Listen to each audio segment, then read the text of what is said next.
Shalom. Bacaan pagi hari ini diambil dari Markus pasal 8 ayat 1 sampai 10.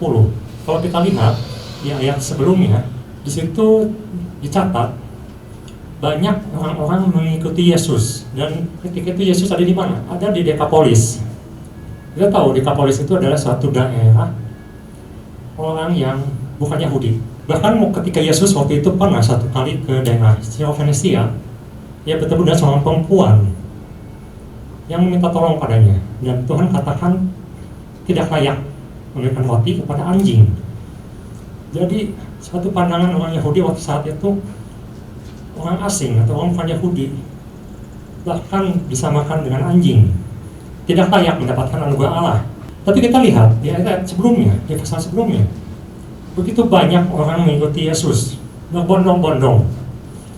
Bahkan di Markus 8 dikatakan 3 hari mereka bersama-sama dengan Yesus di tempat yang terpencil, tempat yang jauh dari mana-mana.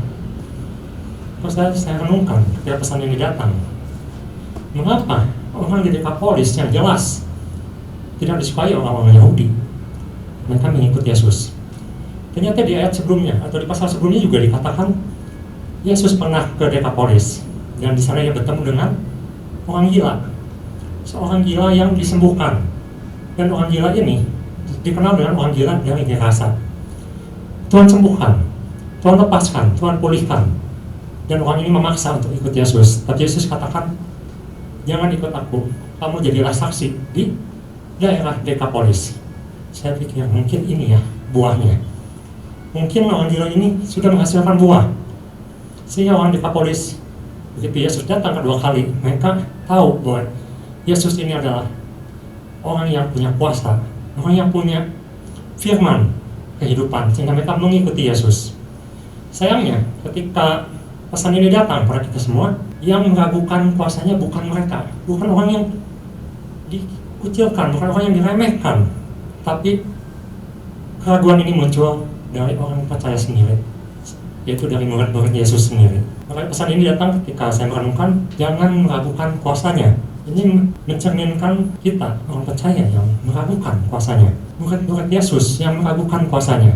Mari kita lihat, kemarin Pak Ishak sudah bawakan bahwa kejadian ini ada kejadian yang berbeda dengan kejadian 5 roti dan 2 ikan. Nanti Ibu Bapak bisa baca di Matius pasal 16 ayat 9 dan 10, dikatakan jelas sekali di situ bahwa ini adalah 2 peristiwa yang berbeda. Di situ Tuhan mengatakan, masakan kamu masih nggak percaya dengan 2 kejadian besar ini, masih meragukan.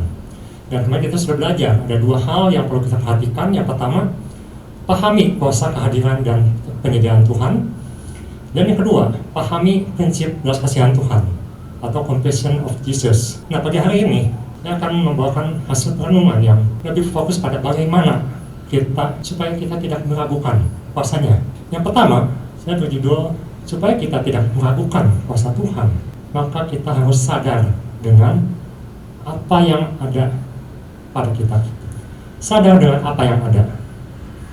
Kalau kita lihat di Markus 8 ayat 5, di situ Yesus bertanya kepada mereka, kepada murid-muridnya, berapa roti ada padamu?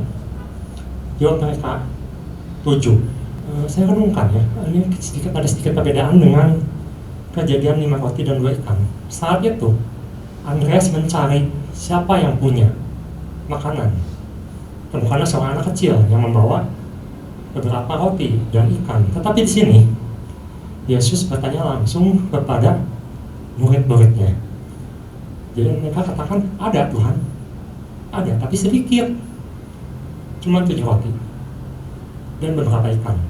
Jadi saya renungkan, saya sadarkan bahwa sebenarnya ketika Yesus bertanya kepada murid-muridnya, apakah kita sebagai murid-muridnya tidak mempunyai apa-apa sama sekali? Ternyata kita punya sesuatu, ada yang kita punya, tetapi kita tidak meninggikannya atau kita tidak mensyukurinya. Kita anggap itu percuma, kita anggap itu nggak ada gunanya. Bahkan yang lebih parah lagi, kadang-kadang murid Tuhan melupakan Tuhannya sendiri, Tuhan yang bersama-sama dengan mereka. Kadang-kadang kita melupakan bahwa Yesus bersama dengan kita, dan kita lupakan apa yang sudah ada dengan kita. Kalau kita lihat di cerita sini, di pesan ini, jelas sekali bahwa saat itu boleh dikatakan murid-murid berada di waktu yang salah, di tempat yang salah. Mengapa saya katakan demikian? Karena tempat itu adalah tempat yang terpencil, jauh dari mana-mana. Sepertinya sulit untuk mendapatkan makanan ke tempat yang terdekat. Sepertinya waktunya tidak tepat. Mengapa? Karena sudah 3 hari mereka bersama dengan Yesus, dan kemungkinan besar mereka sudah menghabiskan bekal mereka. Orang-orang itu sudah kehabisan. Bahkan Yesus mengatakan mungkin mereka tidak akan kuat untuk berjalan ke tempat yang terdekat sekalipun, karena sumbernya sudah habis. Tapi kita harus percaya bahwa firman mengatakan bahkan Yesus bisa mengadakan apa yang tidak ada. Seperti misalnya kita ingat waktu kejadian di Danau Galilea, ketika Petrus mulai memancing kembali, mereka mendapatkan ikan. Tapi ketika mereka mendarat, Yesus sudah membakar ikan. Artinya apa? Yesus bisa mengadakan apa yang tidak ada. Dan banyak sekali kesaksian-kesaksian Yesus menciptakan apa yang tidak ada menjadi ada. Tapi yang menjadi fokus hari ini adalah apa yang ada, apa yang sudah ada di pada tangan kita. Di Markus 8 ayat 5 jelas sekali, apa yang ada padamu? Berapa roti yang ada padamu? Jawab murid-murid, ada 7. Ada 7 buah roti. Pelajaran apa yang bisa kita ambil sini? Kita bisa lihat di Ibrani pasal 13 ayat 5b, atau di Ulangan 31 pasal 6, pasal 31 ayat 6, itu ayat paralel. Di situ jelas sekali Tuhan mengatakan, aku sekali-kali tidak akan meninggalkan engkau. Ini ada suatu janji untuk saya, untuk Ibu Bapak, bahwa dalam keadaan sulit, boleh katakan ini keadaan sulit. Mengapa? Karena itu tempat terpencil.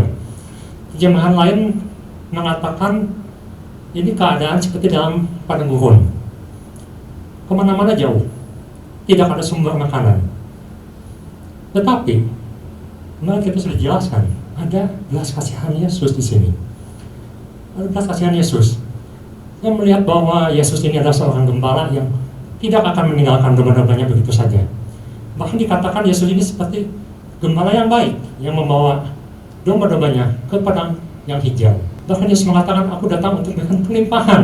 Untuk siapa? Untuk anak-anaknya, untuk sahabatnya, untuk kita. Oleh karena itu, mari kita lihat di Markus 8 ayat 6. Di situ jelas sekali ada tindakan-tindakan yang harus kita lakukan untuk memperkuat iman kita, untuk membuat kita tidak ragu akan kuasanya. Di Markus pasal 8 ayat 6, di situ dikatakan, lalu ia atau Yesus menyuruh orang banyak itu duduk di tanah. Ada satu perintah yang harus kita lakukan, yaitu apa? Taat. Jadi bagian 1 A ini kita harus lakukan adalah taat. Taat untuk sesuatu yang belum kita ketahui, taat kepada perintah Tuhan. Di sini Tuhan katakan duduklah. Perkara yang terjadi adalah, masalah yang terjadi, tidak ada makanan. Perintah yang disuruh adalah duduklah atau bersandarlah. Terjemahan lainnya katakan bersandarlah. Untuk apa? Untuk bersiap-siap makan. Ini ada sesuatu yang paradoks. Makanan belum ada. Di sini Yesus juga belum melakukan mukjizat, tetapi perintah Tuhan adalah duduk atau siap-siap untuk makan. Ketika Tuhan perintahkan atau Tuhan berikan kita pesan-pesan, setiap minggu Tuhan berikan untuk menguatkan kita, untuk suatu janji, untuk suatu harapan, maka saya belajar di sini, langkah pertama yang harus kita lakukan adalah taat. Taat kepada setiap firman yang Tuhan sampaikan untuk kita. Apakah ini sesuatu yang paradoks? Mungkin ya. Dalam keadaan seperti sekarang, dalam keadaan terkucil, dalam keadaan jauh dari mana-mana, dalam keadaan kita tidak bisa bergerak, Tuhan katakan duduk, taat pada perintah Tuhan, pada firman yang akan Tuhan sampaikan. Ibu Bapak mungkin masih mengingat bahwa pemeliharaan Tuhan ini bukan 1-2 kali dicatat dalam Alkitab, tetapi yang ekstrim juga dicatat. Seperti misalnya Tuhan memberi makan Elia di saat semua kelaparan, di mana semua sungai kering, Tuhan pelihara Elia. Bahkan Tuhan pakai janda Sarfat, janda yang cuma punya sedikit, tapi apa yang ada Tuhan pakai menjadi mujizat Tuhan. Jadi langkah pertama yang perlu kita lakukan, kita harus percaya Tuhan akan melakukan sesuatu dan kita harus taat. Kita dengar apa yang Tuhan katakan, kita dengarkan suara Tuhan. Bagian 1B, apa yang Tuhan lakukan sebelum Tuhan melakukan mujizat? Tuhan di pasal 8 ayat 7 disitu katakan sesudah mengucap berkat atasnya. Jadi Tuhan sebelum melakukan mujizat dia selalu mengucap syukur. Mengucap syukur. Kita belajar di sini. Selain taat, kita harus belajar untuk mengucap syukur. Apakah makanan itu sudah ada? Belum. Ada, tapi sedikit maksudnya. Apakah cukup? Belum. Apakah akan memuaskan? Sudah akan mencukupkan? Akan membuat kenyang? Belum. Tapi Tuhan mengucap syukur untuk apa yang ada, yaitu 7 roti dan beberapa ikan. Di sini saya belajar bahwa Yesus mengucap syukur untuk apa yang sudah ada, bukan melihat apa yang tidak ada, tapi ucaplah syukur untuk apa yang ada. Ketika kita boleh mengucap syukur atau bisa mengucap syukur, kita bisa lihat bahwa Yesus tidak diam. Sesuatu yang ada, Tuhan bisa gandakan. Dan kita akan lihat di bagian selanjutnya. Tetapi Tuhan ingin kita ucap syukur untuk sesuatu yang sedikit, untuk sesuatu yang kita anggap mungkin tidak cukup, untuk sesuatu yang kita anggap mungkin percuma Tuhan. Jadi bagian pertama ini, saya ingin mengajak kita semua untuk mulai dengar-dengaran, dekat Tuhan, lakukan langkah demi langkah apa yang Tuhan perintahkan. Coba kita bayangkan, orang Dekapolis, mereka 3 hari bersama Tuhan. Sebenarnya masalah terbesar itu adalah ketika mereka mau ikut Tuhan dan Tuhan bawa ke satu daerah yang jauh di mana-mana, mereka menikmati kebersamaan bersama Tuhan. Mungkin dalam keadaan lapar, mungkin dalam keadaan capek. Karena dikatakan 3 hari mereka mengikuti Yesus, tapi mereka tidak mengeluh. Yang menjadi pertanyaan adalah mengapa murid-murid Tuhan yang mempertanyakan kuasa Tuhan di sini? Itu jadi perenungan buat kita semua. Apakah kita mau ikuti? Bahkan seperti orang Dekapolis itu tidak banyak tanya, mereka ikut Tuhan, mereka senang dekat Tuhan, mereka mendengarkan firman Tuhan berhari-hari. Saya pikir ya, kenapa Tuhan bawa ke tempat terpencil?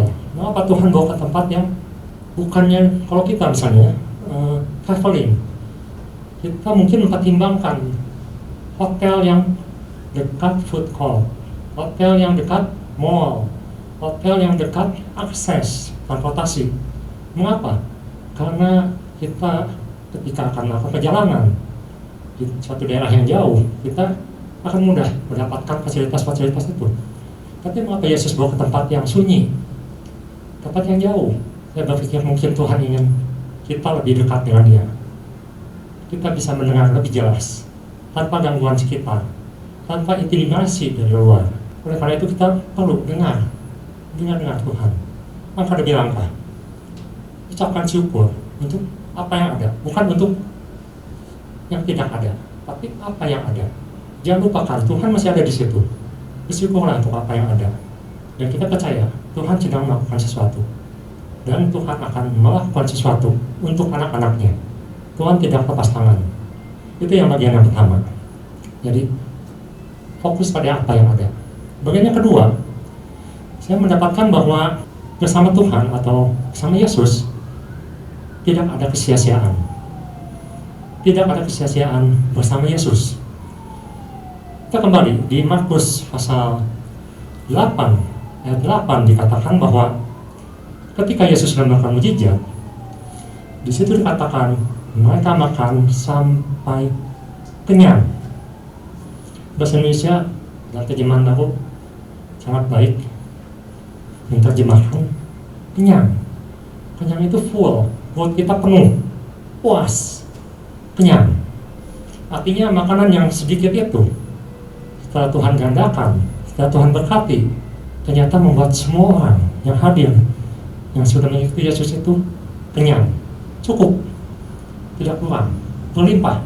Suatu tempat yang tidak mungkin menurut murid-murid Tuhan, tetapi Tuhan buktikan Di situ mujizat Tuhan terjadi dan kelimpahan terjadi. Saya coba cek ini kata kenyang itu apa sih? Ternyata terjemahan lain mengatakan satisfied. Satisfied itu suatu kepuasan. Jadi makan itu bisa saja kenyang, tapi tidak puas. Misalnya sesuatu yang nggak enak, bisa mengganjal perut, tapi itu tidak puas. Tapi di sini dikatakan mereka dipuaskan. Mereka dipuaskan. Mereka kata so. Ternyata kata so ini punya arti yang sangat luas. Kita coba saya cek kata so itu dipakai untuk apa kata ini. Ternyata itu dipakai di Mazmur. Di Mazmur misalnya 106 ayat 9 dikatakan jiwa-jiwa yang dipuaskan, berhubungan dengan jiwa yang dipuaskan. Makanya kata so.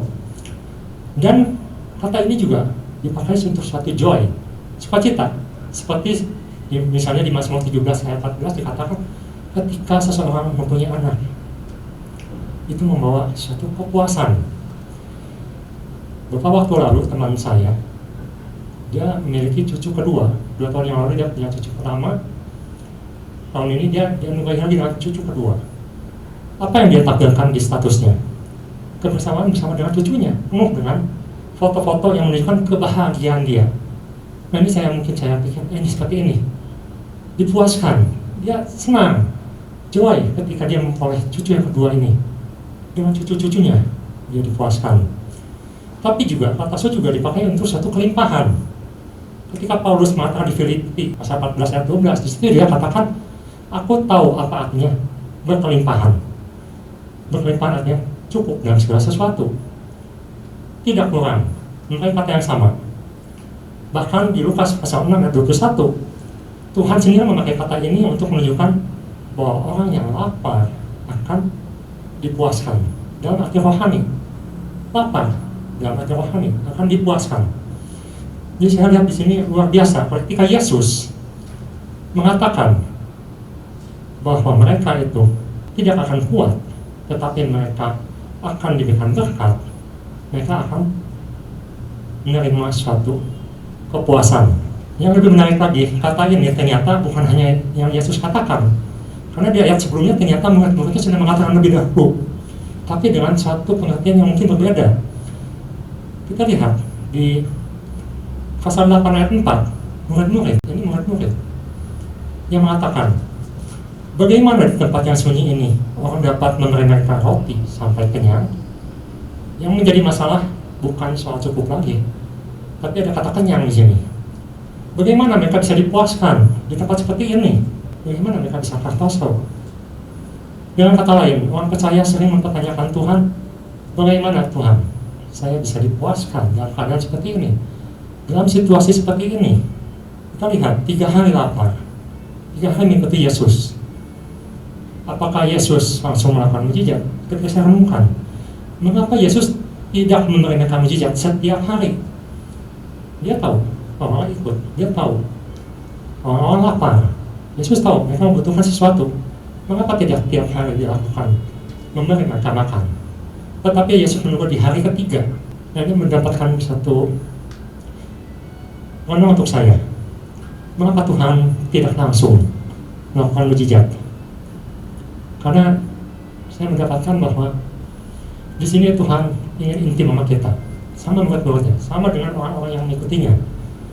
Maka saya mendapatkan bahwa di sini Tuhan ingin kita mengutamakan rohaninya dahulu. Mereka dipuaskan sama 3 hari. Mereka mendengarkan firman. Mereka dipuaskan oleh firman. Tetapi Tuhan juga mengerti kita hidup, kita membutuhkan roti. Dan Tuhan puaskan roti itu. Tetapi kita bisa lihat di sini urutannya. Tuhan tidak berikan roti dulu. Tuhan berikan rohaninya dulu. Firman dulu. Firman yang menguatkan. Firman yang mengenyangkan. Firman yang memuaskan. Ketika firman itu sudah memuaskan dan kita memperoleh kekuatan, maka Tuhan juga tidak melupakan roti yang kita perlukan. Tuhan berikan roti untuk memuaskan kebutuhan kita. Suatu yang luar biasa ketika saya renungkan bahwa Tuhan kita itu bukan Tuhan yang tidak peduli. Tuhan itu bukan Tuhan yang tidak bisa membuat yang kecil menjadi besar. Tapi yang menjadi masalah adalah kita sebagai murid-murid yang tidak peduli. Kita yang melupakan. Kita lupa akan Tuhan. Kita lupa apa yang sudah Tuhan berikan pada kita. Dan kita lupa apa yang ada pada kita itu bisa Tuhan berkati. Jadi bagian kedua ini kita diingatkan kembali bahwa Tuhan akan memuaskan, bukan cuma urusan roti, tapi di sini kita fokus dahulu pada firman Tuhan. Bukanlah Tuhan selalu mengatakan carilah dulu kerajaan Allah, maka semua akan ditambahkan. Bukan satu dua bagian, tapi semua akan Tuhan tambahkan. Carilah dulu kerajaan Allah, isi dengan firman dulu, dapatkan kekuatan dalam Tuhan, maka roti akan Tuhan tambahkan, melimpah. Di sini memakai kata melimpah, lebih, cukup, dan kenyang, puas. Bukan cuma cukup untuk sejalan selangkah dua langkah, tetapi cukup untuk kuat sampai ke depan. Di sini menggambarkan suatu masa depan, bahwa Tuhan akan memberikan kekuatan untuk kita maju di masa depan bersama Tuhan dengan kekuatan yang Tuhan berikan. Kekuatan jasmani, kekuatan rohani Tuhan berikan. Jadi kita belajar di bagian kedua ini bahwa Tuhan memelihara kita. Tuhan memelihara umatnya, bahkan umat yang tidak dikenal, umat yang jauh dari Tuhan, Tuhan peliharakan. Itu adalah compassion Tuhan. Yang kedua, Tuhan juga akan memberkati kita di masa depan. Tuhan tahu apa yang kita perlukan, tapi ikuti dulu perintah Tuhan. Apa yang Tuhan perintahkan, apa yang Tuhan ingin kita lakukan, ikuti dan ucapkanlah syukur senantiasa. Baik apa yang sudah ada, walaupun sedikit, walaupun kecil, tapi percayalah Tuhan akan buat itu cukup untuk kehidupan kita di masa yang akan datang. Sekian firman Tuhan, dan Tuhan Yesus memberkati.